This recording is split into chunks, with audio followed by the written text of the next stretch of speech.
Hello, everyone. Welcome to our chat show.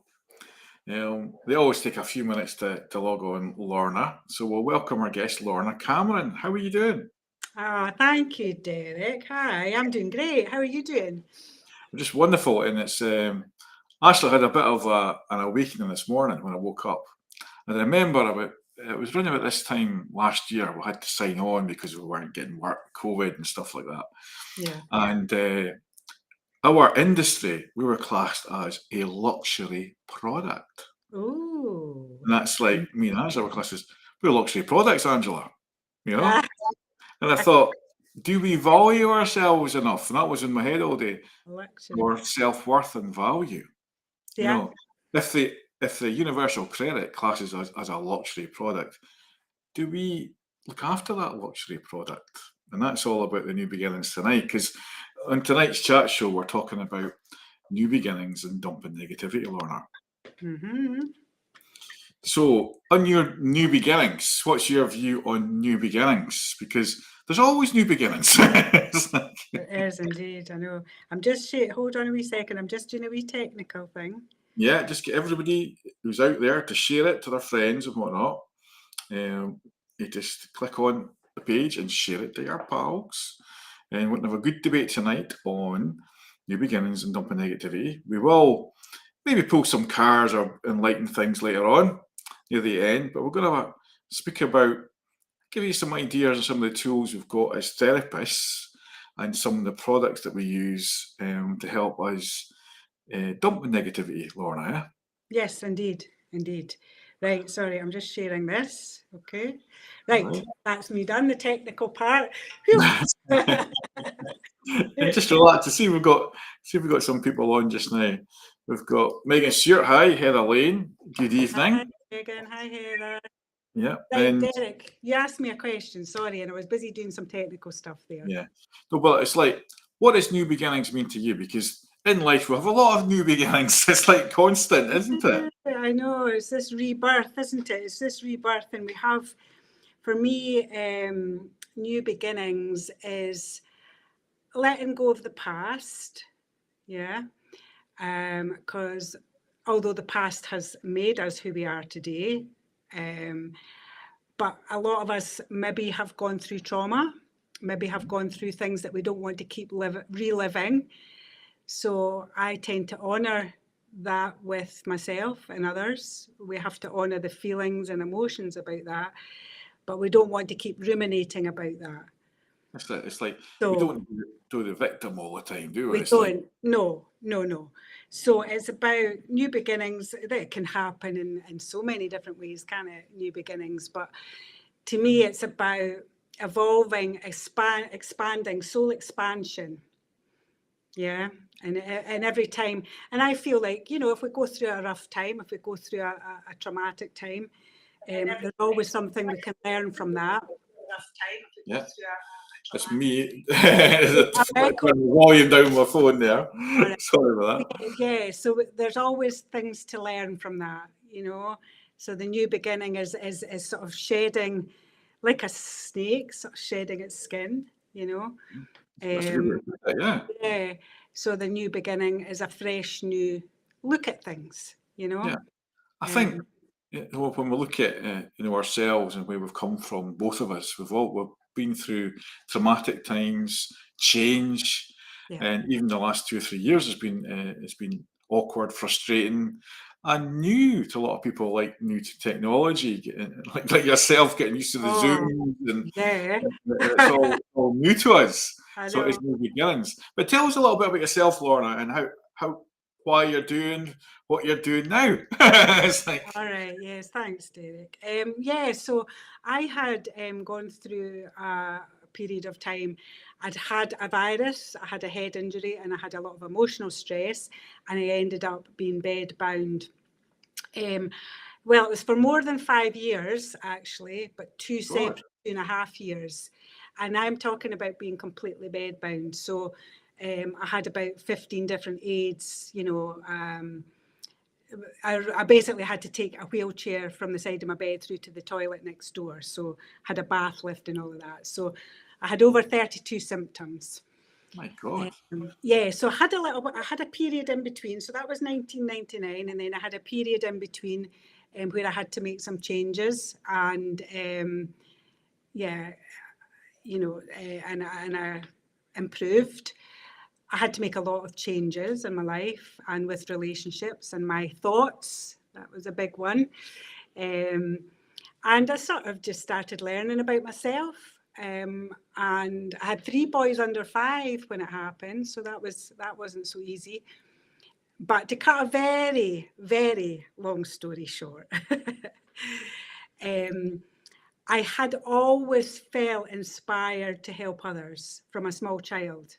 Mm-hmm. So, but this sort of activated something in me, and I came off the 178 drugs a week and started studying.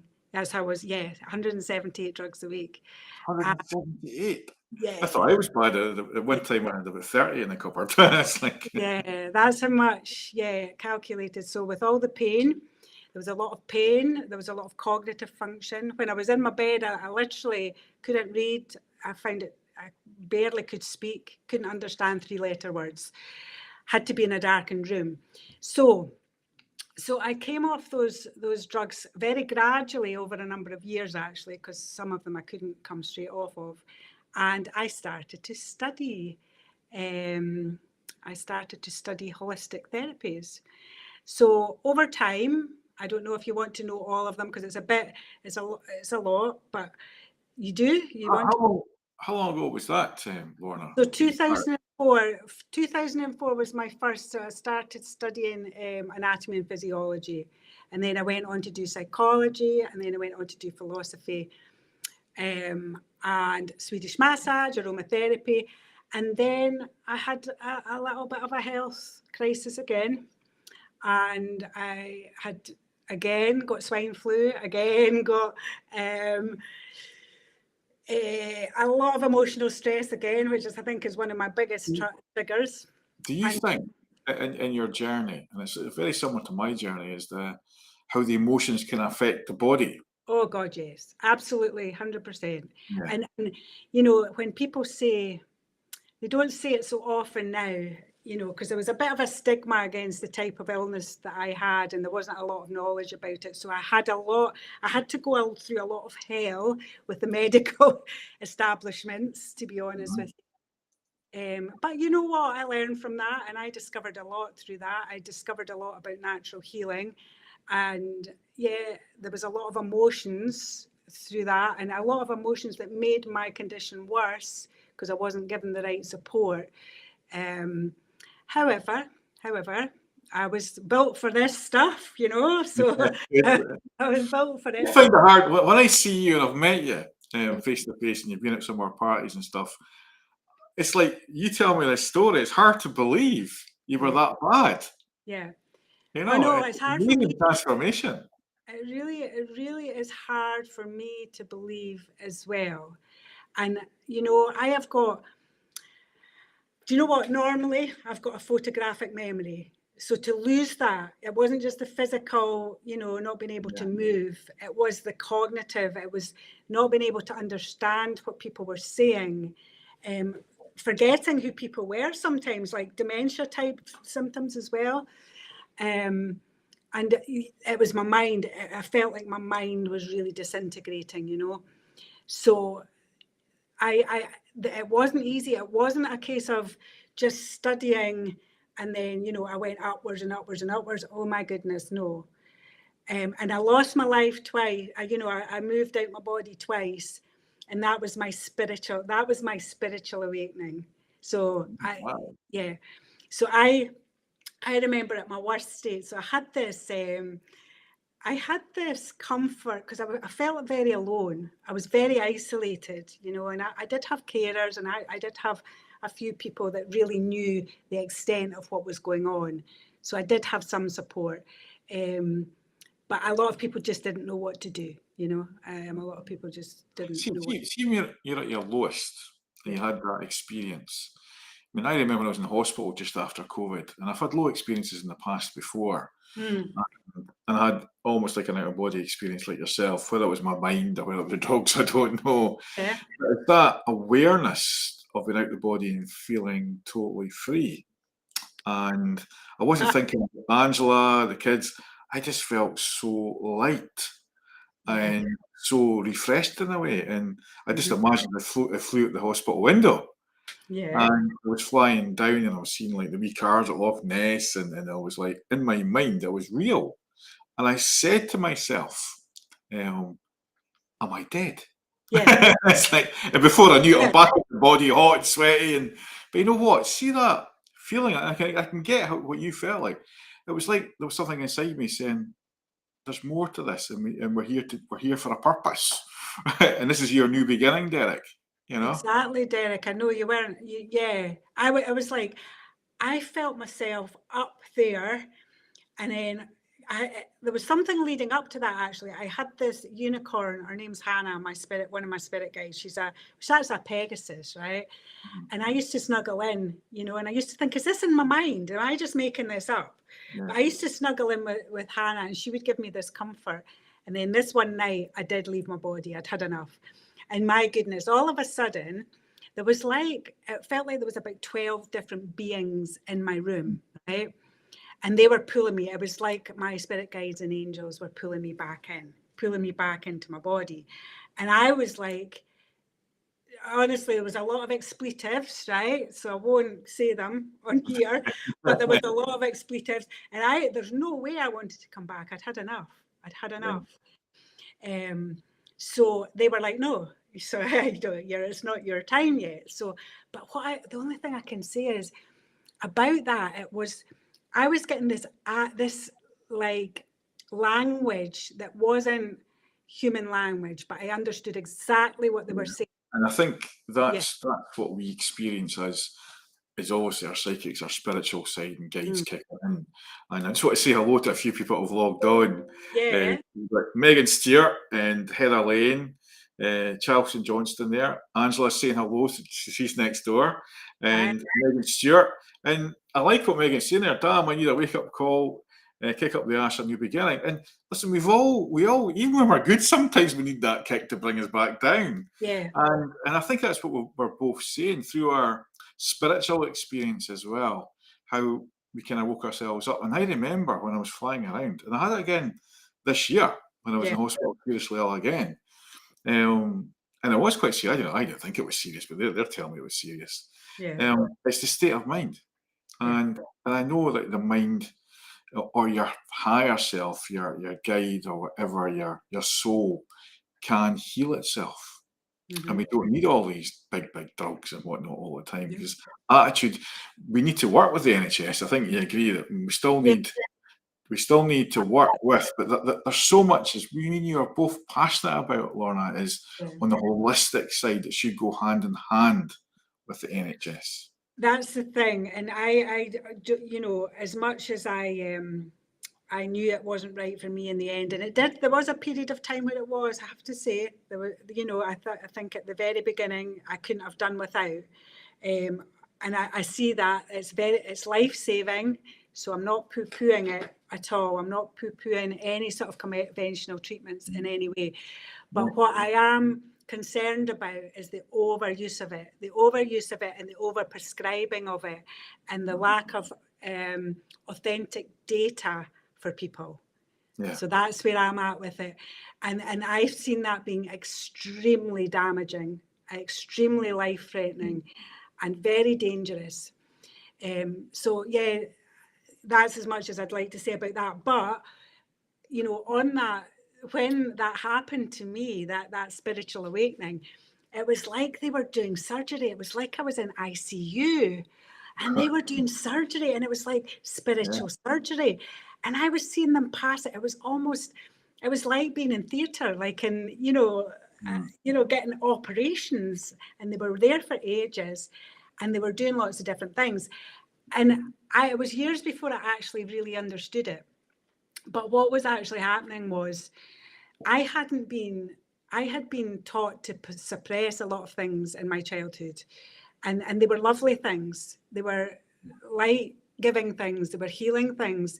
They were just lovely things. And yeah, that person that did that, those people that did that to me, they were projecting their wounds onto me. So I get it, I get why they were doing it. But what was happening with that spiritual awakening and my having to lie back and not do absolutely anything because I was always doing for everybody else, I had to then understand who I really was. Mm-hmm. I had to then understand, because I had never been a negative person, far from it. I'd always a very positive person, but sometimes looking too much on the bright side, sometimes seeing people's souls so bright and missing out on a certain behaviour, making excuses for behaviours, right? So I was learning about boundaries.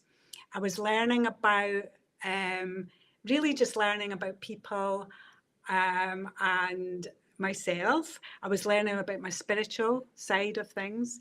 And I was actually expanding and growing at such a rate, even though I wasn't doing anything, right? And I'm a really busy person, as you know, normally. So this was like, whoa, life. I was like, what? It was absolutely crazy how it felt, because it was way worse than lockdown, because I couldn't occupy my mind with anything, because my mind was so, I tell you how, when I started to recover, right, I was actually only able to hold a pencil lying on my back for a couple of minutes twice a week. Mm-hmm. And I was starting to draw and I was starting to do art, but I was channeling things. Mm-hmm. And this was me starting to channel things. I'd always done it, but I had been made to believe it was a bad thing. It was a nasty thing. Yeah. It was, so I'd always done it. So this was me accepting that part of myself. And yeah. So when you talk about negativity, I would take on a lot of other people's stuff, a lot of blame for stuff which wasn't mine. So that's a lot of different things that I was learning. So that second part of bedboundness put me into, after that, I was starting to study other things. I was doing art and I was selling art. And then that brought me on to do my organic skincare. So I've got 80 products in that now and help a lot of people with eczema, psoriasis, dermatitis. And then I started studying other things, But when you get that, you could say an awakening, and you like me, it's a few years ago, is you look at things totally differently. And some people think we're going off our head. I actually think we're the same ones. They're the ones that are off their heads. It's like, and you become tougher. And there's Angela saying acceptance of who we are is so healing. And yeah, that is Angela. there's a few comments here, so we'll read some of them out. Yeah. Megan Steer, I completely agree with the NHS thing. How many drugs, crap, therapy you get and you still struggling? So yes, there should be included alternative medicines. Alternative medicines should be the first line treatment, as it's less damage to the body and mind. Now, don't get me wrong, I can agree with that, but there's certain herbs and stuff, if we use the wrong way, they are damaging. So we have to be careful. Yeah, you've got to be careful of that as well, because they're very potent as well. So, yeah. But this is where your intuition comes in. So I studied a lot, and then I got, there's another 6 different therapies that I studied for after the ones I told you earlier. Yeah. But the thing about it was using your intuition alongside what you've studied and being able to channel. That's when it starts becoming more powerful. You're actually, as a person-centered care, but you're not just doing it from a place of where you studied, because aromatherapy, naturopathy, EFT, it all has its place, within what I do, and all the different types of massage. It's all relevant and it's all helpful for people. But in actual fact, when it gets to the spiritual side of things, that's where the card readings, where the channeling comes in, all the different clairs come in, the empathic, responses, because you're feeling into people. I get a lot of people that have been through trauma. So sometimes they've completely disconnected from their body, from their feelings, from their values, from their needs. They have no idea because they've been so coerced and abused that, and I've got a lived experience of lots of different things like that now. So I see it as a blessing, honestly. See, now I see my illness and what I've been through as a blessing, because it's given me a much, much deeper understanding than I would have ever had had I just studied this, all of Yeah. this, you know? Yeah, I you think the same, yeah. that's the key, is we've got the empathy because we've been there. Not the same as everybody else, and everybody's got a different journey. Yeah. But the empathy that we have, because I go back to when I had to come on shore. I had a serious back injury, and I think I had a bit of an out-of-body experience there as well, but didn't realise. Yeah. I had 2 years of sciatic pain and given drugs and whatnot, and then I was rushed into hospital. And I was actually around about this time of year in 2005, and that's when they said that basically the size of a thumb sticking out my spinal cord, we need to operate on you now, or you'll be paralysed. I had no choice. So yes, the NHS saved me in a sense. Yes, yes, But and thank you, healing, thank God. yeah, it took a long time to get to that, but the healing side came later on when I was lying there for, in some ways it was a blessing, as you said. I had to lie still for 10 days after it. Yeah, And after I had to look at my life, and I looked at the situation I was in with my wife at the time, with 2 young kids, I wasn't happy. I yeah, had to recognise I wasn't happy.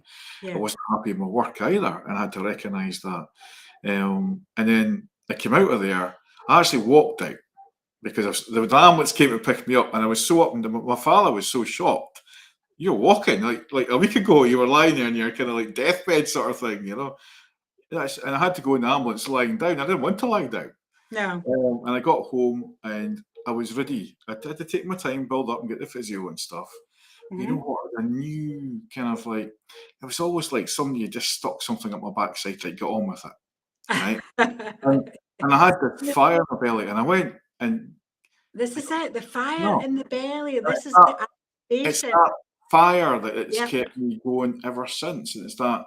And I ended up getting a fantastic job, which gave me the money and ability to leave and go and train. I think I read something like 35 different books on spiritual stuff. Yeah. And the next thing, I'm with Elizabeth Harley, the Reiki master here, sitting there going, angels and effing fairies, what the hell am I doing here? Getting attuned to Reiki, And here's me, a Reiki master now. And it's like, and that's a guy doing it. And I think that the stick I got at that early days, you're just a big softie, this is what? It was tough as a rest, it's like, and I think because we're a little bit further ahead in the awakening, because there's a lot of guys waking up and coming to my shows and events now. Yes. I think that's, and you've seen it when you come up here as well, the guys who are at the garden party. Yeah. There's a massive awakening going on around the world Yeah. just now.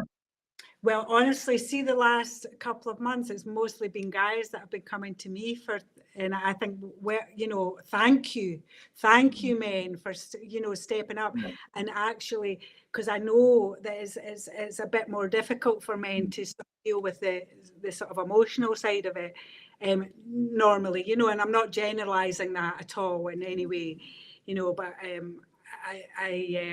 I do believe that it's really courageous, and thank you guys for doing that, because it just makes such a big difference collectively. The more people that do that are looking, more Martians that are looking at their, mind, body, and soul, and looking after that side of it, and being able to speak out, and being able to honour all their emotions as well. And it's funny, when I did the masculine stuff and I got the high paying job and all that, and then I got the kids full time, I had to be the single parent. So I had to find the feminine side. It's like, Yeah. I just come up with some good stuff here. And so is, we'll just go through some of the comments. So we're not excluding you guys. So, we are seeing the comments coming in. Mariah Day says, interesting conversation. Yeah, this is fascinating. Yeah.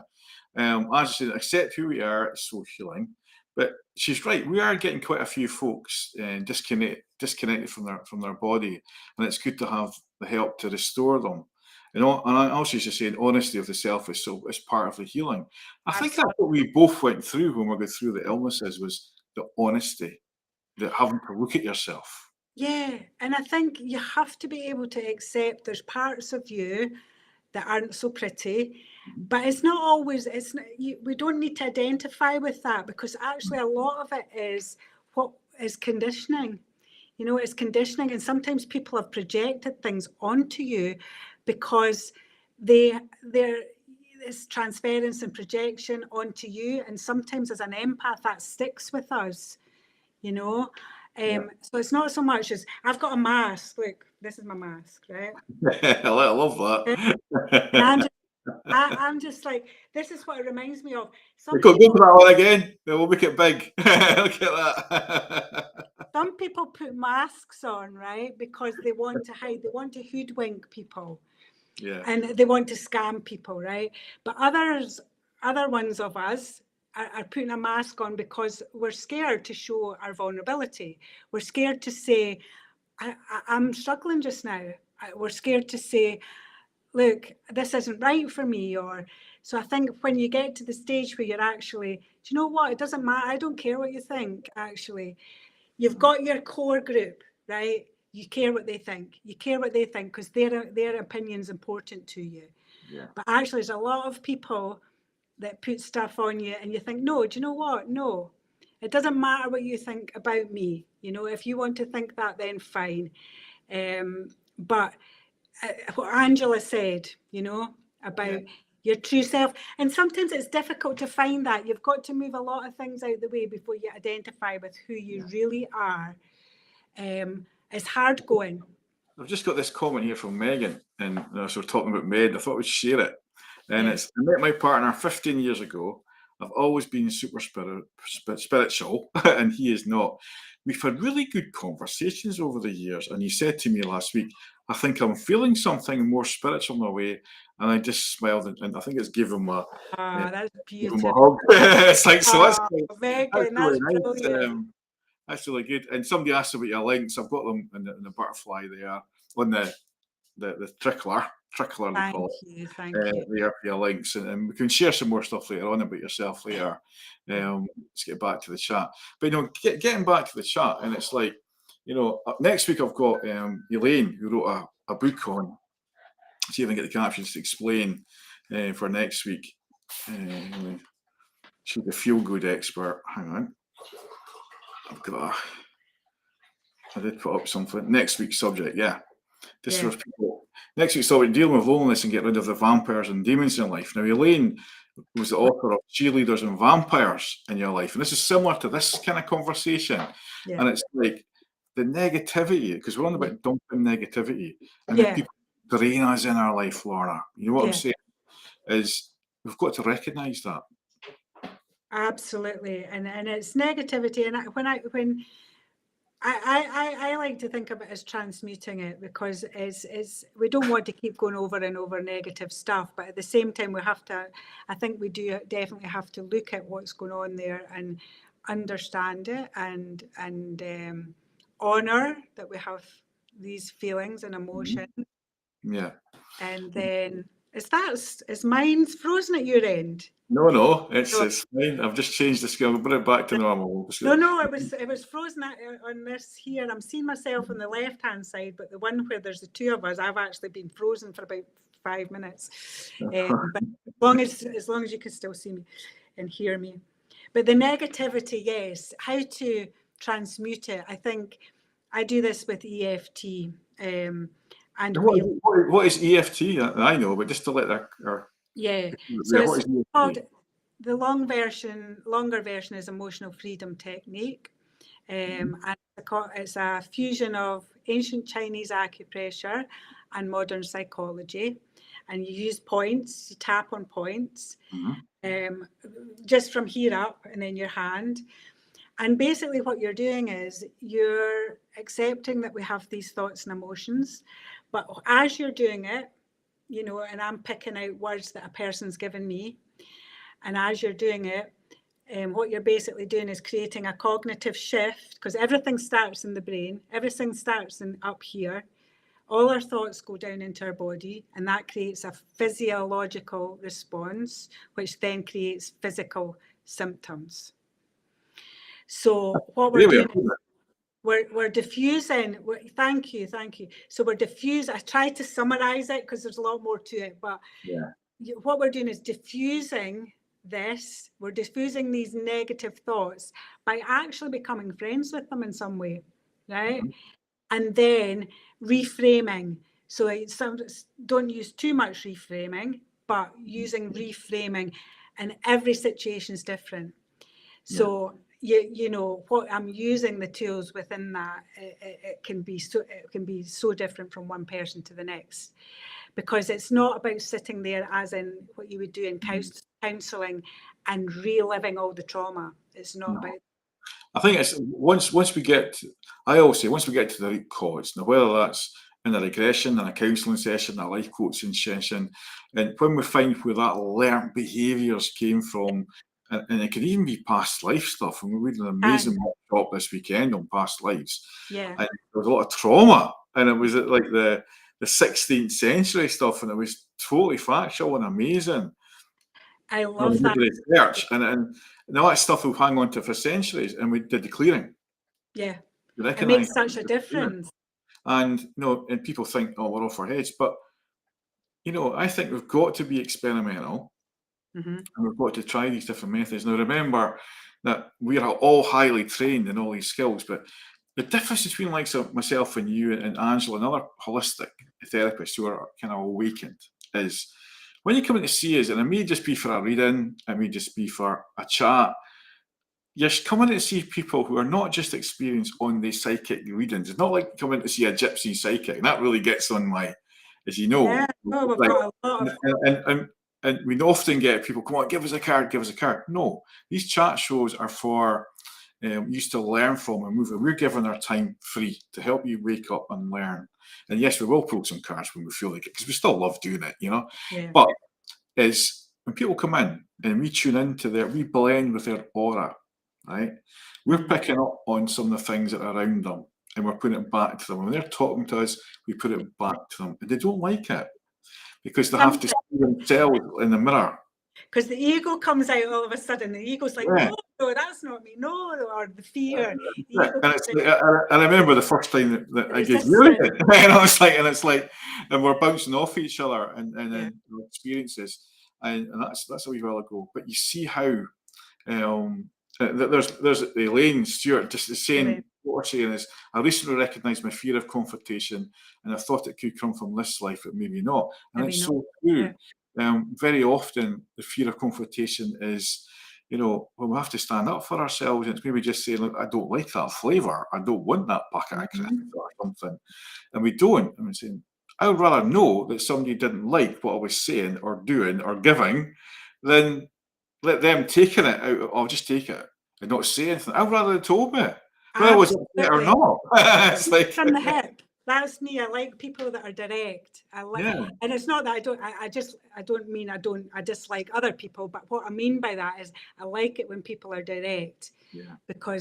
But yes, like Ellen said, confrontation is a big thing for a lot of people, and me too. In the past, I was really frightened of it. I really was terrified of it as well, Ellen. So I get it, you know.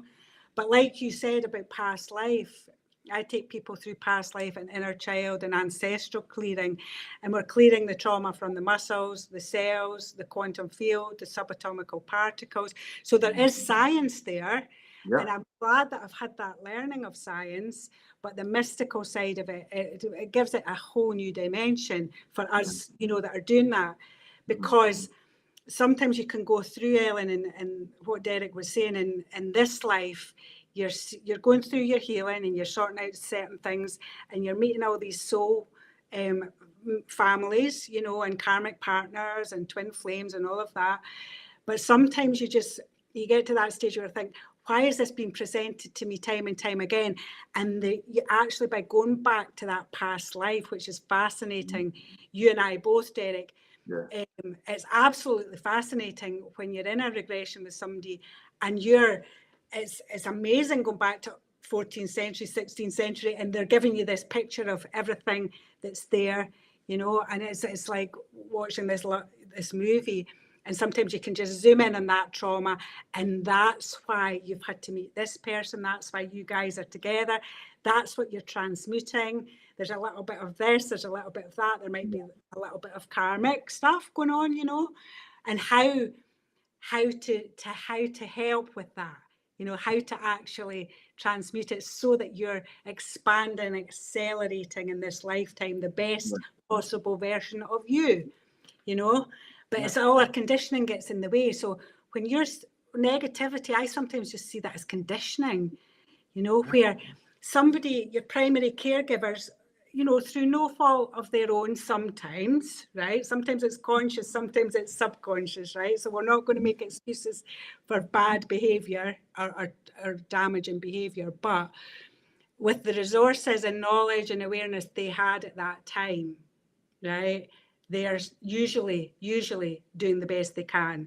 Yeah. I'm not sure I would say that about psychopathic behaviour, right? So that's on another level, right? Yeah, so, I know what you mean. Yeah. We just have to watch that side of it. So we're not making excuses for people, or but at the same time, I think we have to always get to a stage of forgiveness. I think, forgiveness is the word, and it's a big thing that I emphasize a lot with people, because it's hard to forgive. Let's be honest, it's hard to forgive someone, and but see, when you do, you're letting go. But the one way I get round it, and it's maybe it's wrong, maybe it's right, I don't know, is I don't forgive their actions, because the person that can only forgive their actions is that person themselves. Okay. And they've got to face the consequences of their actions. That's right. We don't have to hold on to that.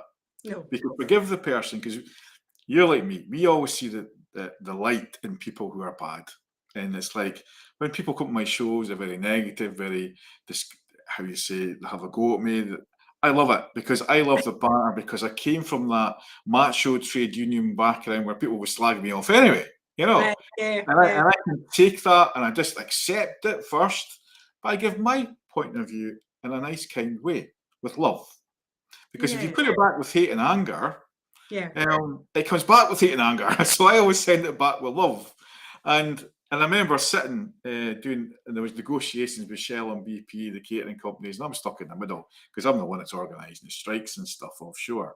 And this old miner guy says to me, send them love, Derek. So I'm going, love, love, love, love, love. Not feeling and I get this thought in my head, a fantastic thought, almost like a channel thought, right? Yeah. So I said, it was Bob Reid of Shell at the time, right?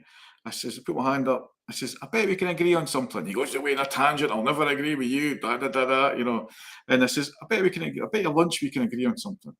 And he says, what is it? Mr. McGilvery. And he called me my second name for the first time, And he said, we can agree to disagree. And he burst out laughing.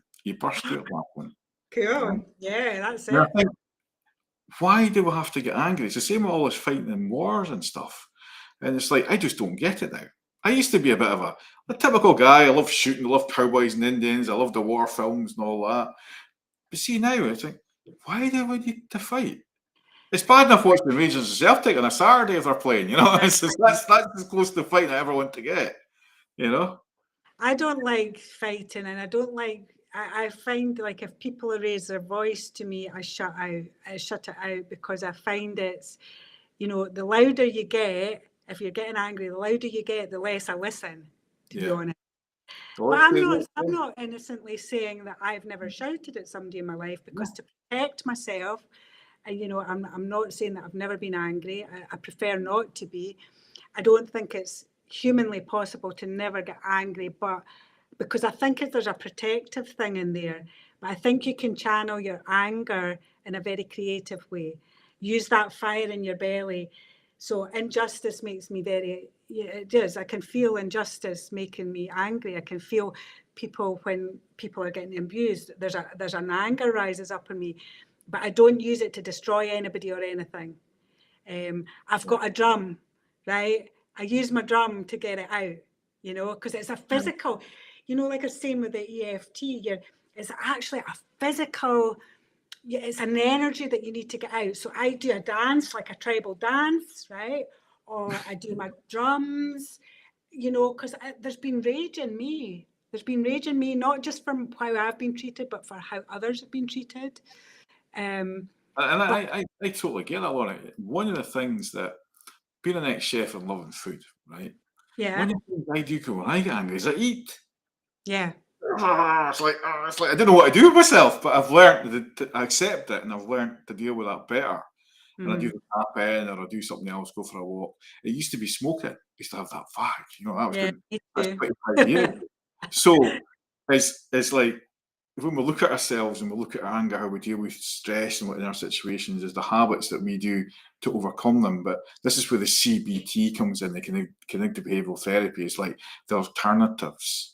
Yeah, Having that choice and all the different therapies, we're always learning new stuff. It's like we'll continue to learn new stuff because it's so interesting. It's so amazing to learn something new in the holistic field, and there's so much science catching up with all this. You know, yeah. So and Ellen, thank you. Sorry, Derek, I was just reading yeah, Ellen's again. I totally agree. Again, fear of eruption if the anger explodes, and I've seen that like with people if you know you see somebody that's really really calm, really calm, and it's like, and then all of a sudden this tiny wee thing, this anger. Have you ever seen the movie Anger Management? Have you ever seen that with? I probably have. I just can't think of it just now as I'm kind of organising things, but I've heard.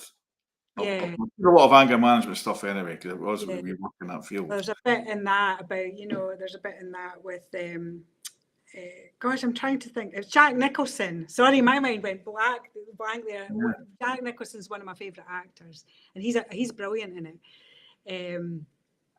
But yeah, how this person that he was treating as a therapist at that point, how this person he would never speak up for himself. He would never, he hated conflict. In fact, he used to shake like a leaf when there was any conflict, this guy.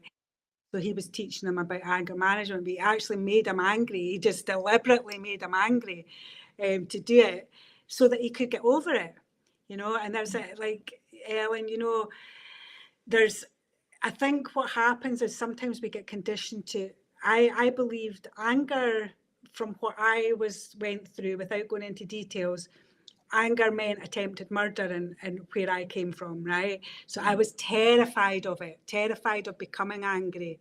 So I had to sort of I had to sort of, so I wouldn't become angry. But all of a sudden it was imploding inside of me because it was righteous anger that I had. It was. And I think even if you look, I'm not a religious person, I'm a very spiritual person, but even if you look at Jesus in the Bible, it goes back to even Jesus was angry. He's like when the disciples were doing this, that, and the tables would go. I'm not saying that, but sometimes I think if you direct your anger in a way, it can actually be motivational. Yeah, this is what Anna's saying here. Yeah. Is anger isn't necessarily a bad thing, so suppressing it is a bad thing. And there's situations that anger you can do nothing about.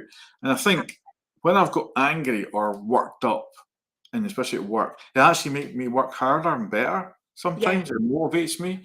And it's when we get that, oh, that's really got to me. But it's the trigger, it's recognizing the trigger. Because that trigger is not always their fault. It's something inside us that's been triggered. Yes. And I think that's what we've got to recognise the triggers of anger. And once we start recognising the triggers, and it's like, there's Megan saying, yeah, I'm like that. I struggle with anger issues a lot. Years of being nice and trying to do the best, you can get screwed over at every level. Now, when you saying that, by getting screwed over, that's you bringing it in. So it's like you just say you've recognised it and you've learned to deal with it or something. Because one thing that people forget, Laura, and you know this as well as I do, is our words are very, very important. What we say and think is very important. Absolutely. It's like, now, one of the things we experiment with at the weekend in the workshop, and it's something that's coming in quite a lot now, is future lives. Yeah. And it's like, ask your future self how they can help you. Yeah. So, and that's a meditation, just like past life. And it's amazing when you get stuck at something, if you ask your future self, because the theory is there's no such thing as time. That's what a lot of the fields are saying now. Is time's happening all the time, you know? And it's dimensional. It's all dimensional. And as Ellen says, I guess it's childhood always behaving well in case of from the teachers and parents. Yeah. And I think we've got to, as parents, look differently at our children when they're going through stuff. Yeah. We've learned that ourselves. I think I certainly have. With my 3 kids, Yeah. But just getting back to more light-hearted stuff, because we've had some serious conversation tonight. We have indeed. Um, Tell us more about some of the products you got, because you sent me a little video I'm going to play in just a wee minute. And some Oh, of the things thanks. you've got just now, some ideas for Christmas here as well, folks. And Oh, thank you you. know, No, it's yeah, so I just started that when I was bedbound the second time, and I literally I was starting to get all this channeling stuff coming through as I was starting to recover, and it was about alchemy, and it was about making beautiful products, natural, 100% natural, organic products. So it started off with a little cream for my face, then body butters, and it's now on to about 80 products. Well, I'm about 88. So various things from, but it's all helpful, like eczema, psoriasis, dermatitis, or just natural body butters for yeah, people with beautiful smells. It's all therapeutic. Most of it's vegan. There's a couple of things that have got a little bit of beeswax or manuka honey in it. But I infuse it with violet flame Reiki, and I also just pour loads of love into it. So And we'll show the little video so people can, if they want to ask questions on it. It's just a wee 2-minute video, guys. I'll give us a chance to get a quick drink and a cup of tea. So perfect. we'll Good show time this into for it. 2 minutes, guys. Back in 2 minutes, but keep commenting. Right.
Amazing. That was amazing. That was quite relaxing watching that. I could just see myself getting in a bath, all these soaps and stuff. And yeah, it just that's an amazing range of products you got there, Laura. Oh, thank you. I love making them. I absolutely adore making. I adore creating. Like, I've got such a big, wide variety of things I just love to do. And that, do you know what? That's a big part of my healing. Thank you very much, Megan. Thank you for that. That's been a massive part of my healing, because I love to give. I love to give love to people. I love, and I can do that in a number of different ways, through my Yeah. therapy, through my products. And I think, in the last 30, 40 years, I think we've lost a lot of connection with community. And lost a lot of, I say lost, that's maybe, I feel like we need to, this last couple of years has been really sort of magnifying and amplifying meaning and purpose, because it has got to that stage over the decades, you know. And I think it's part of our awakening, the new beginnings, because when people are on their own for that year and a half, 2 years, we had to go into ourselves, we had to get used to being on our own and not communicating, which is really hard. And yes, we use the media, but then people get sick, fed up with the Zoom calls and oh the God, yeah, television. tell me about it. And it's like, although we're on here now, is when I got back to doing the workshops face to face, it was so good. And the parties, it was just communicating with people, because I'm a communicator, I'm a front man. I like to talk and do things in public, because that's my background from the catering trade and whatnot, and that's my strength. And you do it very well. You do it really, really well, Derek. And when I couldn't do that, I actually was hurting inside. It was like, it really got to me, It's like, I'm missing my, it's like standing up. And it wasn't ego, it was just because I wind people up, I talk to them, I use humour, and I missed it because, as you know, when I do my stage shows, they're not just about mediumship. They're about all the psychic abilities that I've got, and get other people involved and getting them to feel the energy too. And I just think it's such a gift to share, because I still believe we can all do this, Yeah, absolutely. Everybody can. It's just where we choose to, or if we want to, or if we need to. We've all got these gifts and abilities.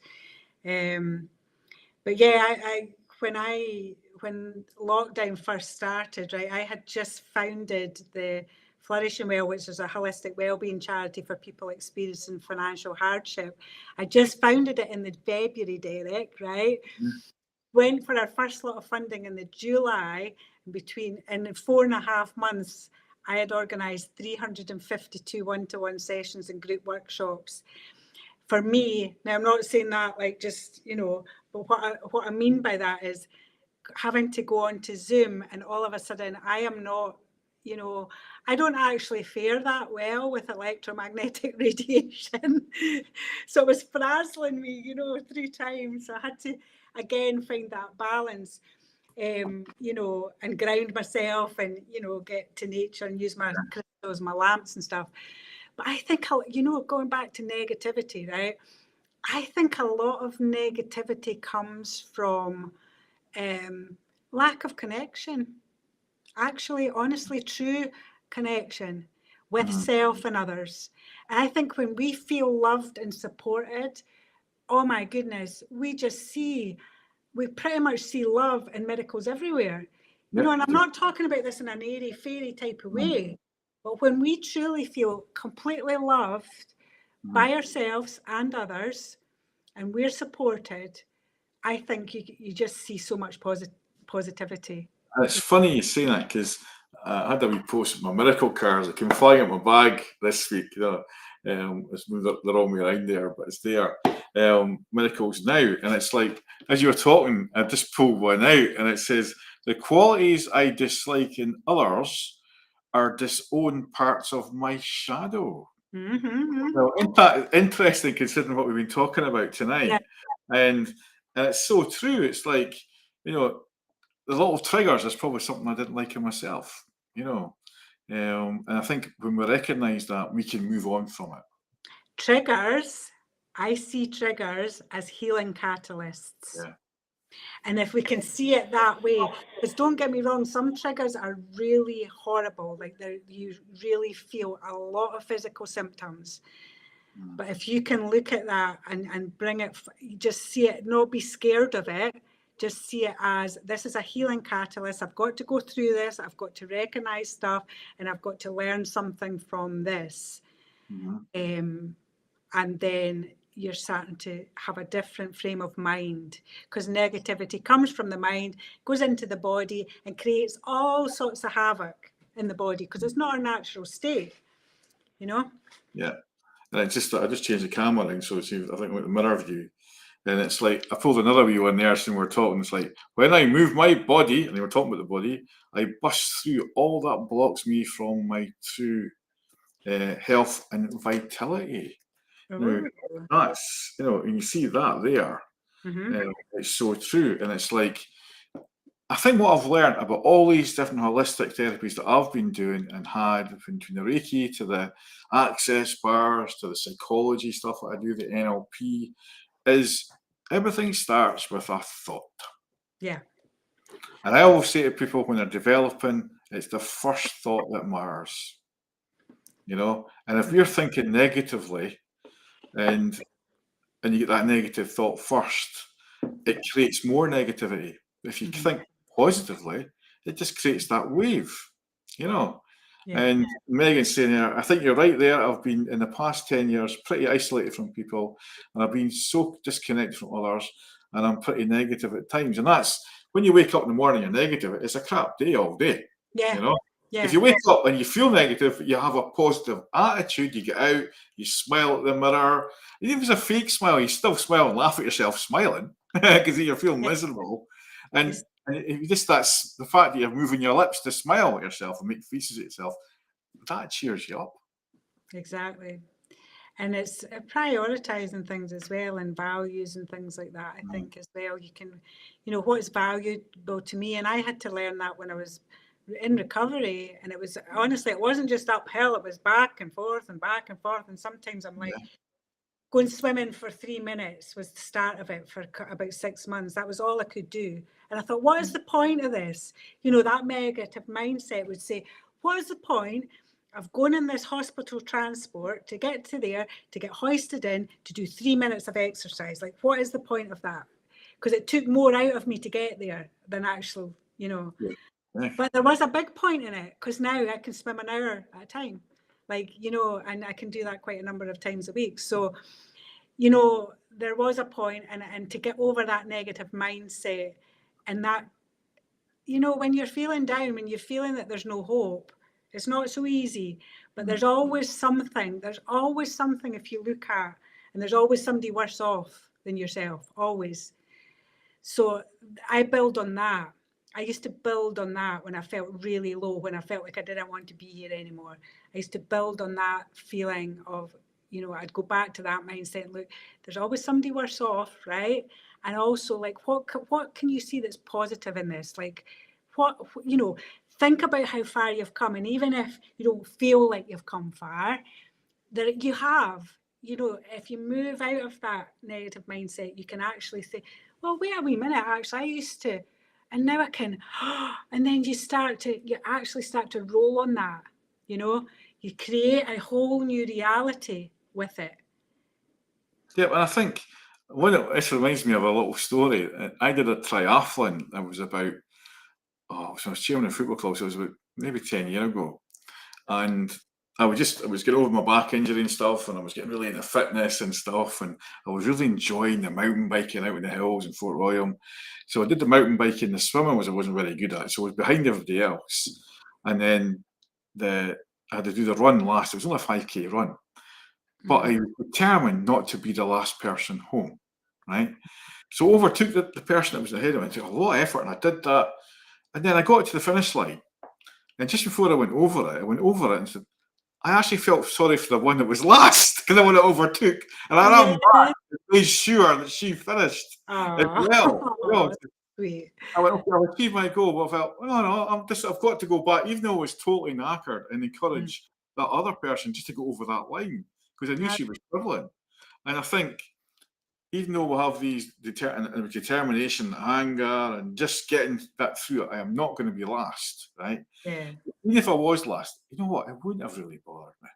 You know? Well, you know what? That's a beautiful value Them, that's a gorgeous value that you have, because you chose kindness over winning and over competition. And that's you got reaching right into your heart. And Megan, when you're saying, I think you're right there. I've been, you know, out the last 10 years and pretty isolated from people and you know, disconnected. And I think when you are ill, what happens is you find out who your true mates are. You find out who really cares about you.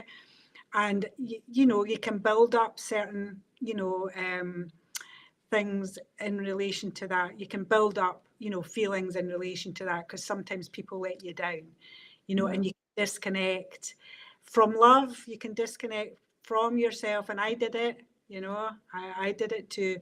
And, you know, but it's about finding your soul tribe. Because sometimes your blood relatives aren't your soul tribe.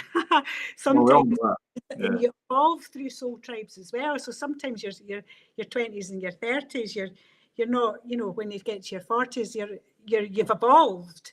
So sometimes you're not connecting with the same people. So I think it's about finding things that you enjoy, finding things that you love.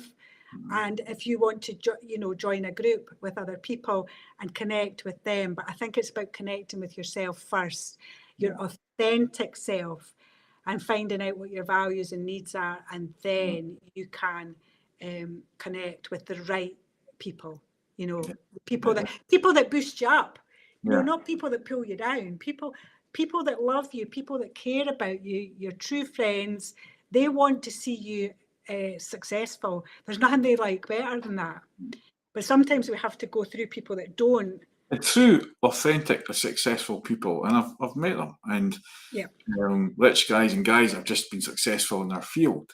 They love to tell their story. They love to help others do what they do. And you get a lot of that in the multi-level marketing type schemes, is that you get the ones at the top who tell you how they did it and all that. Yes, there is ego in amongst some of them people too, but the genuine ones who came from nothing and they get up to the top in these kind of networks or in their own field and business. And I remember one of my friends, and he got a restaurant and he was loved, and he was in the local darts team, and he sponsored the darts team and whatnot, and his restaurant was above the pub. And when the business went bust, cutting a long story short, they didn't want to win the darts team. They didn't want anything to do with him. And that really got to him, because he was a really good darts player, and he was a lovely, warm personality as well.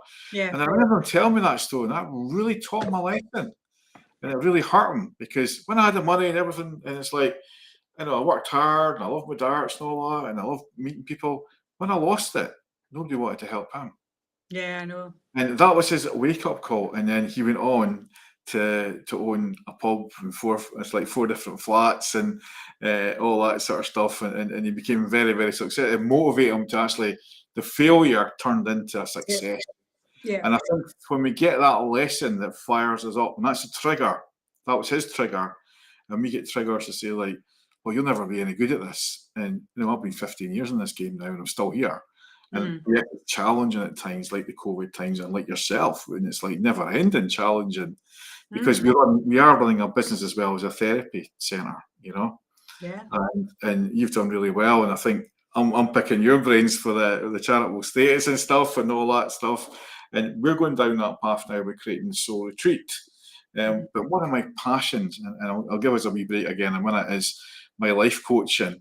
And I just love mentoring and helping people, whether that's pulling a card for them and giving my thoughts on that, or basically I think I'm a life coach first, and just that motivational thing. So I'm going to play a little video how I went up to the toilet first anyway, give you a wee break. And it's just about what I do here.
Very good. I loved your video.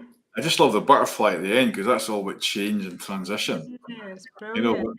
I didn't absolutely. notice it when I made the video. There was a butterfly at the end of that. It's like, Great. I loved it. Was it wee Teddy that you were holding? well, it's the only wee teddy I've got. It's like Angela gave me that when we first got out together, Oh, and I've got it on my desk, and I use it quite a lot. And it's just so nice to cheer people up with that, and especially if they lost a loved one. It's like it's nice to have it to show, and everybody loves a teddy, you yeah. know. And I think it's nice to have that. There was a good documentary actually about teddies getting made. It was in telly. It was all the Paddington Bear stories and all that, and how actually teddies became about. It's quite interesting, All right, cool. Yeah. Good. you know. And teddies always mean something. Babies love them. I know they do. Yeah. So I could do a card for somebody, but see, in the meantime, I don't know if everybody sort of disappeared off the chat. No, Uh, I'll come back. I was going to say to you, I have this card game. It's not Oracle cards, but Values Jam. And what I was going to say is to do it in alignment with negativity as well. I think it's important to find out what our values are. Yeah. Because it's different for everybody. Mhm. But so what I was again, yeah. What I was going to say, I'm going to ask you, Derek, to choose one of these cards, Yeah. right? What I'm going to say, I've got 3 piles here. Now this will just be random, so this is Yeah. off the cuff. You've never played this with me before. Right. I'll put you on the big screen. It's like, Yeah, so it's just there we go. You're on a big screen now. So it's just random. So I've got 3 piles here. Yeah. And what I'll just say to you is, do you want left, middle, or right? Middle. Middle, okay. What number? Number 1. Loyalty. And do you know what, Derek? I knew you were going to pick that. I just knew it when I seen it. I just my psychic. So there's 4 questions, Derek. So can I just ask you, Yeah. where have you noticed disloyalty? Politics. Yes. It's like straight Oh, away. yeah. Oh, Oh my. politics. Yeah. Okay. Do you want to expand on that, or is that enough? Yeah, I think if expanding on that, I think it maybe watching the jungle, and what's been going on, even today when I got up this morning, there was debates with the 4 trade union guys, and people are criticising why they're all going on strike just now. But they were missing the point of that these union guys are talking to Sky Telly are elected by their members, elected to represent them and mandated by them. Yeah. And just expressing their feelings, and they are do-gooders. They're there for a reason. They're not there out of ego. No. Some don't get paid. Some are employed by the union. Some have had a job and they've had to take it on. And I think that it was a trigger for me today. It was the loyalty that they show to their members and how disloyal the government's been to us, because it Yeah. is all publicly owned or ex-owned companies. Absolutely. Totally agree. Yeah. So when have you experienced loyalty?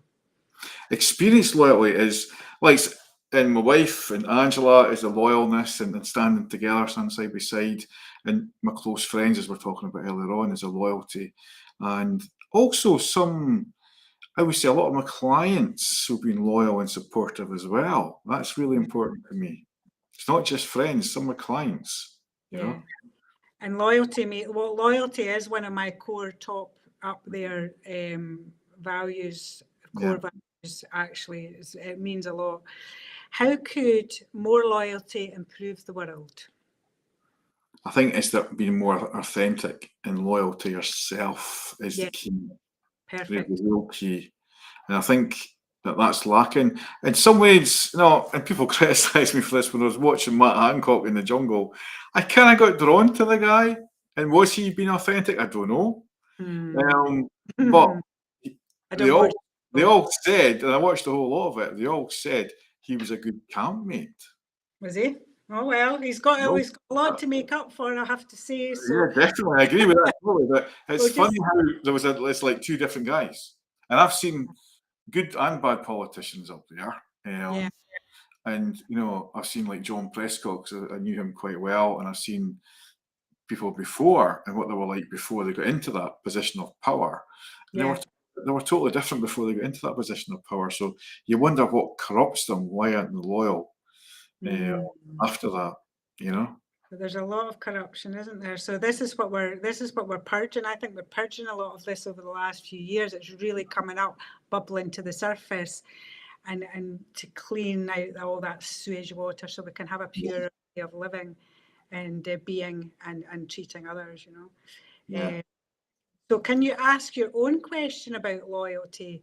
Who, what, where, when, why, or how? So just to ask your own question about loyalty. Is what does loyalty really mean? Does loyalty mean telling the truth to somebody who doesn't want to hear it? Oh, that's interesting. Well, I think that's about being authentic, and I think we have to be authentic, you know. But we can also have an element of, what's the word? You know, sometimes I don't like to sugarcoat things because I am quite a direct person, right? But I think there's a way of saying something that is tactful. That's the word. Yeah. Tactful, right? Yeah. So it doesn't, yeah, because I had a nana who, God rest her, beautiful woman, but very, quite controlling, but also she did have a heart of gold, but she was, wow, she could cut to the bone. She could cut to the bone. So I like to be direct, but at the same time, I like to have a bit more tact than that, you know, because that could be really hurtful. So what are you encouraged to do differently? This is the last question. What are you encouraged to do differently about loyalty as a result of our conversation? I think I always do this differently, is take a breath before I judge. And it's the non-judgmental and the teachings of mindfulness that teaches me that. And very often, and I'm my own worst enemy, is I forget to take that breath and be that and just observe. And it's reminding me that I need to observe more, because when I was observing the jungle and watching that, I started to feel differently about the guy, you know. So it's like, well, that's a lot of my old politics and trade union stuff coming back. And I never prejudge now, because even when I fell out with this big shell guy, I spoke to him afterwards and had a really good conversation. And that's somebody who I didn't like and I was very angry with. So I always take that step back and give people a chance. So it's reminding me of to give people who are thinking negative, because the press can turn it on them as well, a chance. Yeah. Not saying they're right though. It doesn't mean they're right or wrong.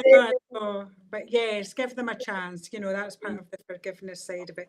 But we don't have to put up with behaviour that's not good for us, you know, at the same time. But yeah, give people a chance. Will I pick this card for Heather, do you think? Yeah, I don't know if she can reply. I've got pick a card for Heather. Heather's asked for a card, and we'll do some quick card readings anyway, just to finish off the evening. And I think they've been quite patient listening to us tonight. But you know, thanks guys for tuning in and listening. You know, to the debate tonight. Lovely card. Big love heart. What I've got for you, Heather, is, so this is out the Power of Love deck. If you hope you can see that, okay. So Heather, what I've got for you out of the Power of Love, and these are activation cards, and it's discernment. And you are developing the skill to distinguish love from fear and truth from illusion. So I feel that's very, you know, relevant for where you're at just now. So the discernment is different from judgment, where you're judging somebody, but obviously discernment has to be, it's right for you, whatever's right for you in that situation. And yeah, I just feel that that's coming up again and again for you. So it's a bit of like a cycle that's happening, just where you have to really tap into yourself and your intuition. Yeah, and this is actually going to help in all different elements of your life: health, career, purpose. So just bring your spirit guides and angels in, right, with a conversation. Have this daily conversation and relationship with them. And just, if you're ever doubting yourself, just say, angels, spirit guides, can you please help me to discern if this is right for me or not? That's it. Brilliant. Now, I just seen Laura's readings log on here. This is somebody who used to come into readings for me and says, I can't do this, and came in the course mediumship. I want to go do this.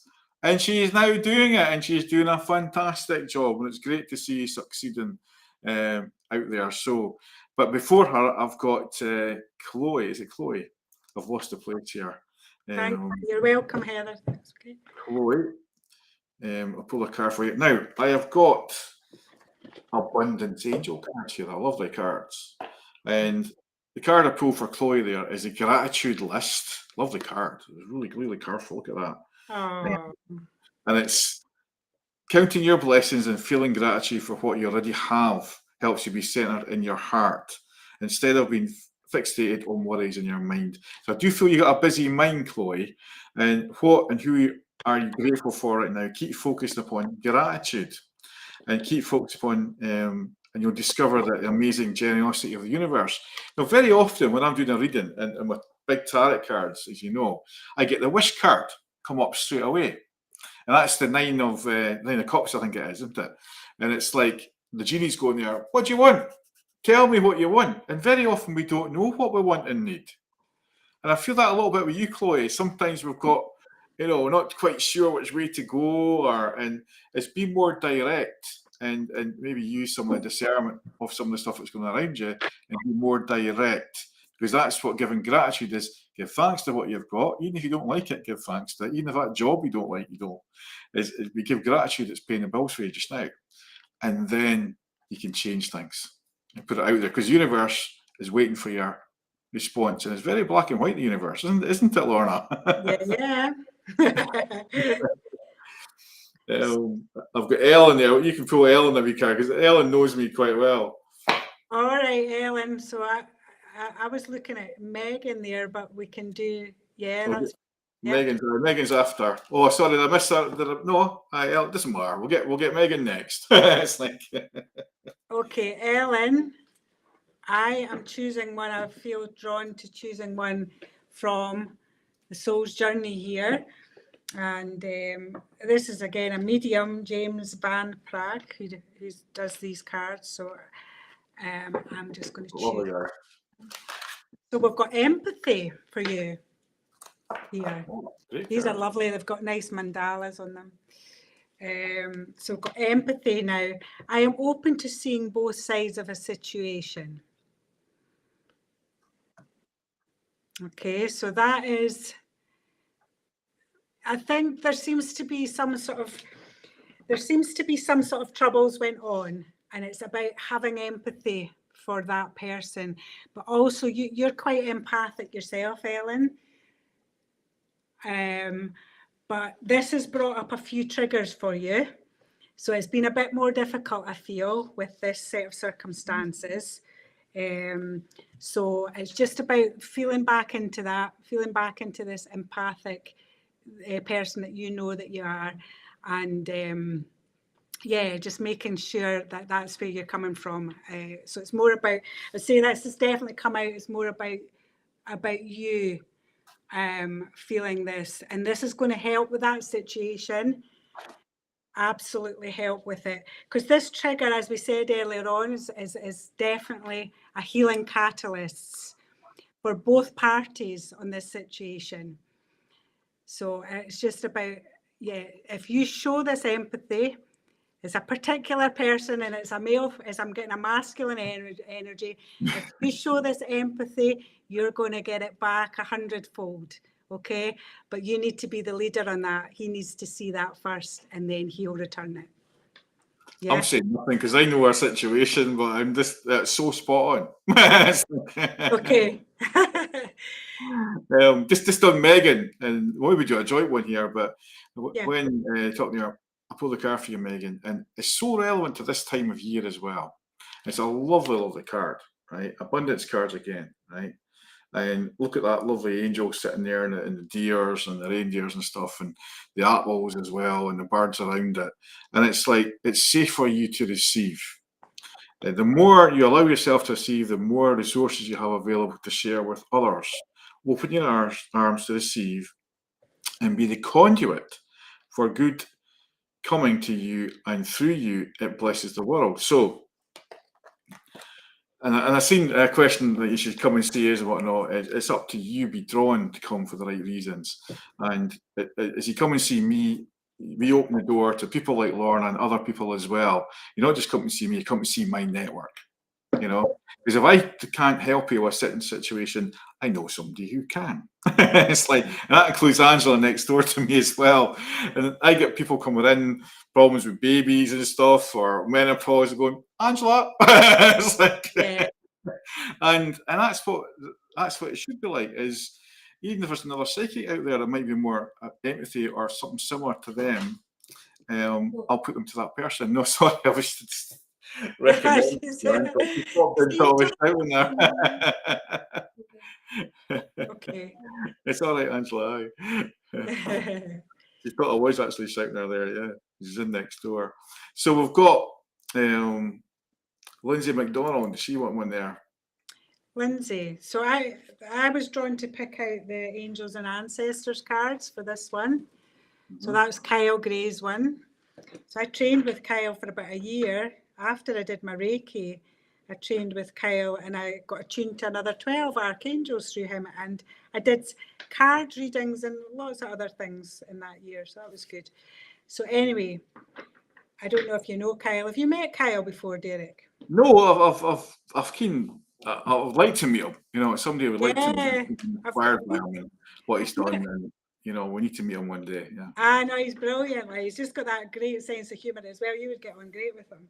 So I've got the sage here for you, Lindsay. Okay, can you see that okay? Can you see that, guys? I don't know if you can see that well. I'm often called the sage. It's like, yeah, be devoted and committed. And I feel very much, Lindsay, that this is about you. This is about self-love. Be devoted and committed. And you're a very wise soul. And you're an ancient soul. You've got a lot to offer the world. But this is about self-nurture and self-care, so that you can give the best of yourself. So you give the best of yourself to yourself, and you can then, that'll come out, that'll ripple out of you. Be devoted and committed to, there's creative things I'm seeing there. Creative things. Be devoted and committed, and I am getting such a feeling of, such a feeling of love around my heart area, and my solar plexus as well, because there's things you've been showing that you're just been a little bit down in yourself, and you've not seen them, and Spirit's trying to show them to you, because this is going to really boost you up. And it's to do with creativity. Some things that you'd never thought were possible are going to happen if you reach into your heart and your feminine energy, and you really feel that passion, but you have to be devoted and committed to seeing it through. And I hope that makes sense to you. That was really good. Yeah. And I'm just looking at Laura's. She's wanting a card, and I pulled a card when she was reading there, and it's so relevant to what's happening around you just now. Look at that, raise or promotion. Now, forgetting about the work she normally does, congratulations, as I was saying earlier on, an increase in your abundance flow awaits you. This is a result of your positive focus and willingness to take action based on your divine guidance. It's a big word, that. Keep up the good work. And I'm recognising the good work that you're doing, along with Michael as well, because he's another one of my old clients as well. We're doing really well in the reading sense and the healing sense, because you're both really good healers and workers. And it's so heartwarming to see these people that used to come and see me doing so well, and following that divine path that I seen that they had. And I can't be the judge of what time they choose to do it, but it's so good that they've started their own little journey on helping others too. And that's the praise and promotion you're getting, because you'll start earning as well, and that helps you help others. So I'm really, really pleased for the two of them. And they're doing stuff up. I think is it Fraserburgh? They're doing something on the East Coast anyway, in Aberdeen. So I highly recommend them. And Colin, now I'll let you do Colin. Yes, I felt drawn to do Colin. Yeah, 'cause he's a football guy like me, but he's Is also he? one of my clients. I know a lot about him, so you don't know so much about him. Right, So I'm interested to see what you're Colin. picking up. Well, it was definitely, I'm back to the power of love cards for you, Colin. That's what I've been drawn to do. So I am going to choose one for you from the power of love.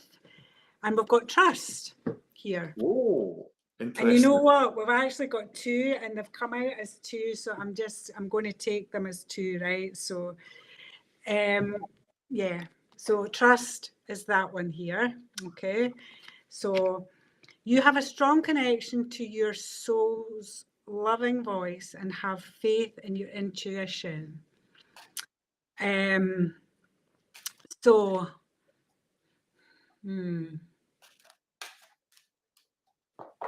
yeah, there has been trust issues. So it's just about again, that feeling in your gut. See that feeling in your gut? You know it. You're really, really aware of it a lot of the time, but there's just sometimes where you're doubting yourself because something's happened that's given you just a little bit, as we all get at some points in life, that a little bit of confidence knocking. So you've got to trust in your intuition, and really feel into that. And again, like I said before, really bringing your spirit guides, with certain decisions. There's going to be some decisions coming up for you where you're really going to have to tap into this trust in yourself. So don't let what other people have done trust wise put you off. Don't don't doubt yourself. Don't doubt yourself, because but yes, again, ask your spirit and guides and angels if you're just having that wee moment of self-doubt. So the other card that came out for you, it really wants to be heard, is cause and effect. You are aware that the love you create in your thoughts is an agent of change and the foundation of your results. So I feel like there's something really sort of very positive coming up, career and purpose wise. And you have got to just stay in alignment with your authenticity about things. And, there's a couple of people going to come in. One's a man and one's a woman. And they're going to try and push you off kilter slightly, but just stand strong in your power, stand strong in your sovereignty, and just know that you know what's right for you. Don't let anybody make you distrust yourself, so to speak. So hope that's spot on. Hope that's been helpful. Yeah, I know it will be to him. And trust is a big one just now. And, I pulled a quick card for you there just on this donations and charitable work. And, that's his football stuff, and there's people that support him and give joyfully and have fun. So also have fun. Make sure you have fun at this time. Leanne Coots. She came to see us. She was at a tea party with us, Lorna, and you know what our tea parties are like. They kind of turn into kind of spiritual development parties in a sense. And we had a lovely afternoon with them. And Angela kind of hosted it as well. It was just such a fun time. And she did some of our foot whispering with them too. So it was great to do that. And just letting people know, we're in Aberdeen area next week, from next Friday, all weekend. So anyone Aberdeen fans and all that, get in touch and come and see us. There's a party on the Friday night at the Salon Spa in Market Street. Come and see us, and we're there on the Sunday tea party, and the Monday. Now, this is quite interesting for you, Leanne, is clearing debts. Now, is it the debts of money? I don't think so. Your self-care involves removing the heavy burdens of your financial and emotional debts in your life. It's just so relevant to our discussions tonight.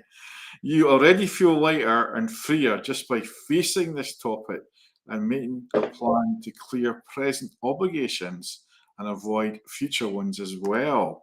So this is so true. It's the emotional debts as well, and the kind of past stuff that we spoke about in our reading, Leanne. And I would love to hear what you're saying about that, Lorna, what you're just picking up on your insight more than anything else.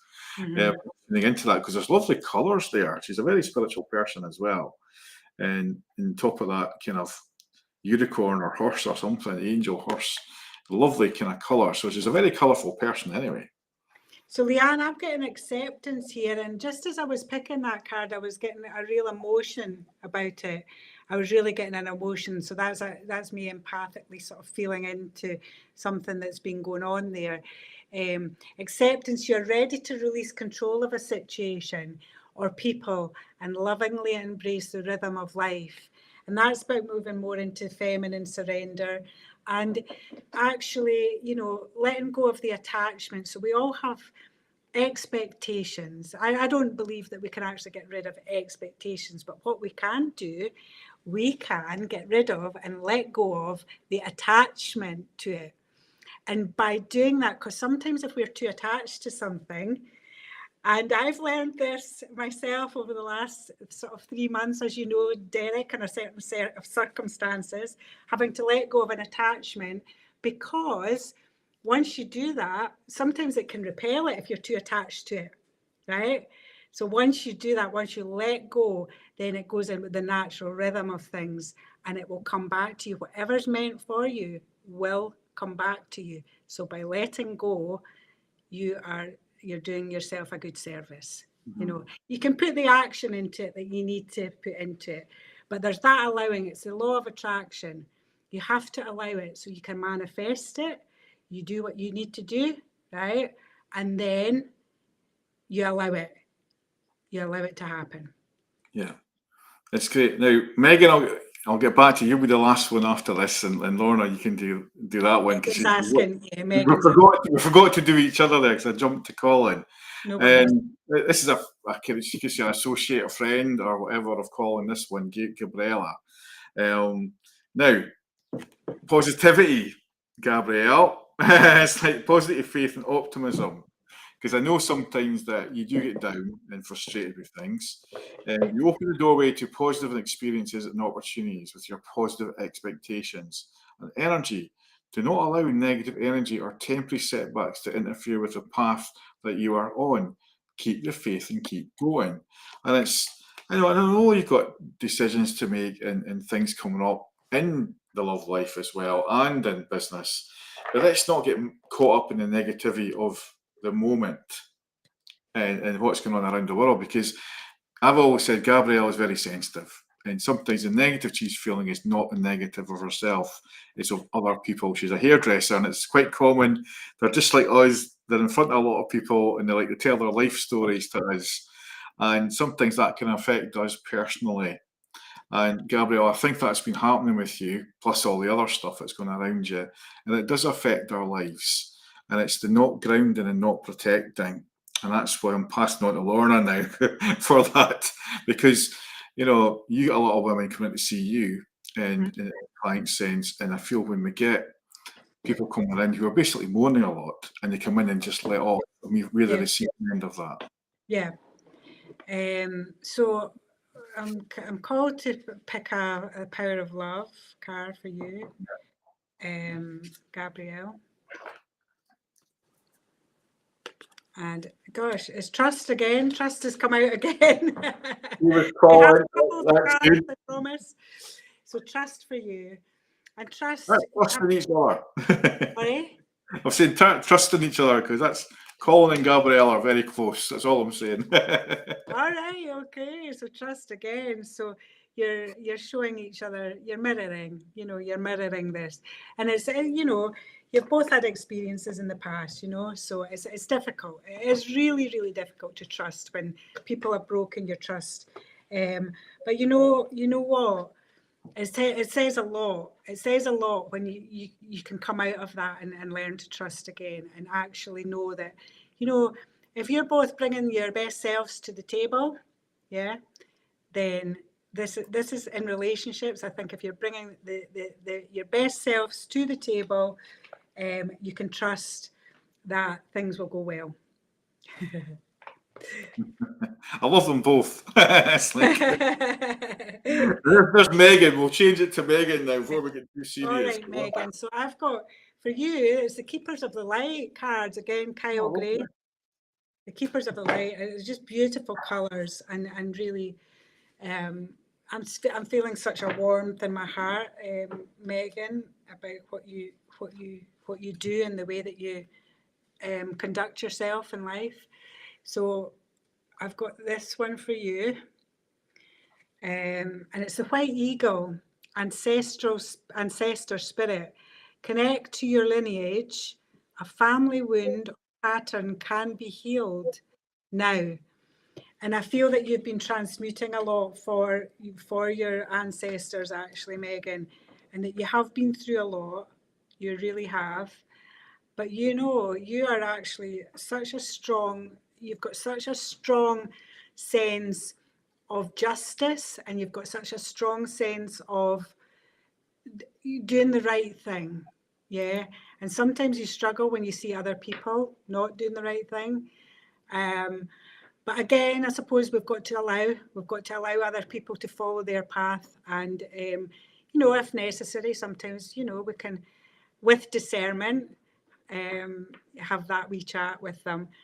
But I feel like you're needing to step more into your power with things. You're needing to step more into your power. Again, that's about finding out what's right for you in career, purpose, relationships, all of that. And so I see a bit of a hermit mode to enable you to do that. A bit of a hermit mode and going back into yourself and just finding out what your needs and your values are, really, and not taking on other people's as yours. And that's going to give you an awful lot of power in your life, because you've got a lot of wonderful work to do. You've already done a lot, and you've got a lot of wonderful work to share. And it's just like what Gabrielle was saying there, and then I reply to her reading there. It's thanks to both of you. Yes, they're a particularly bad client today, and energy company war does have an impact. And it's just like Megan there is, be careful who you're around and what you're picking up, because sometimes it's not our stuff. Yeah. And it's putting that block up. And that's what we're talking about next week, is it's the cheerleaders and vampire author, Elaine Kennedy McIvor, and it's like she wrote a book on this subject, basically, people who steal the energy from us and the kind of the energy vampires, Lorna. And she's Yeah. we're talking about loneliness and getting rid of the vampires and demons in your life. And I've got a lovely blog that I share every Christmas. It's about loneliness. And you can see it, Derek's blog there. And you get loads of really useful blogs and information there and links to people that can help you as well. And just reminding I'll just get yours up again. Lorna's links, here we go. Lorna's links. It's like, Thank you. Yeah. so, you can check our website out and all that, and some of the lovely products. And if you're in St. Cyrus, isn't it? St. Cyrus you stay. Yes, I'm in St. Cyrus. So my therapy room's here in St. Cyrus. But I've got lots of, I'm going to be posting them on my Facebook page. I've got lots of lovely gifts. If anybody's needing anything, I am actually offering free postage in UK for the next week.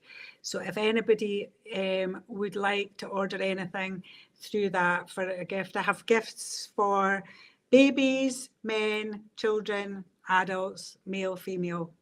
So if anybody fancies something a wee bit different, I will offer you some free postage. UK, remember, I'm not saying I'm not going further than UK with the free postage, but that's my wee gift, guys. There was one person I missed there, Arlene, just a quick, kind of final one. And it's just, I've got a lovely wee angel to finish the night there. Oh, isn't that lovely? Bountiful nature, and it's spend time in nature, shift your higher vibration, and reminds you of God's infinite abundance. Go outside, enjoy a walk or hike with your pet, meditate beneath a tree, garden, sit under the stars, or do some other activity to connect with limitless limitless vastness. So what it's telling me is you're going through stuff just now. Maybe that's why we weren't drawn to you to do it live. Maybe have a chat with one of the two of us, because I do feel you got a lot of stuff going on, Arlene, and maybe talking to somebody, talking to a stranger sometimes, and just letting off a little bit, because I do feel there's a lot of stuff going on around you. But on a positive note, I hope we've all enjoyed the show tonight, the chat show. And Lorna, thanks for coming on. Thank you for asking me, and really thank you for all the lovely comments. Yeah. Well, thank you for all the lovely comments, and I've really enjoyed it. And you know what? I'll tell you now, right? I wasn't going to say this, but actually, this is the very first time I've ever done card readings live. Oh, that's good. So, yeah. I've only ever done like 3 lives in my life, so this is the first time I've ever done a card reading live. So, I was really stretched out my comfort zone tonight, because I'm not so much in camera as you are, Derek. So thank you for asking me, and thank you for pushing me out. Well, there's a lot of people that were watching tonight that have been pushed by me and so they know what I'm like. And you met John, one of my best mates, when you were up, and I actually forced him to take over an event I was doing, so I just left him do it. And he doesn't regret it, but he was totally out of his comfort zone as well. And look at him now. I think you gave each other a reading when you were up last time. But you make it so comfortable. Thank you, Derek. You do. You make it so comfortable. You're really brilliant at what you do. So, you know, thank you to you as well. Thank you. Thank you, guys. Now, Laura, you hang on for a minute, but everybody else, guys, I'll say cheerio and see if we can get a wee ending here. It's like a wee enlightening finishing. Anyway, guys, thanks, Lorna, and cheerio. Thank you, guys. Lovely to meet you all.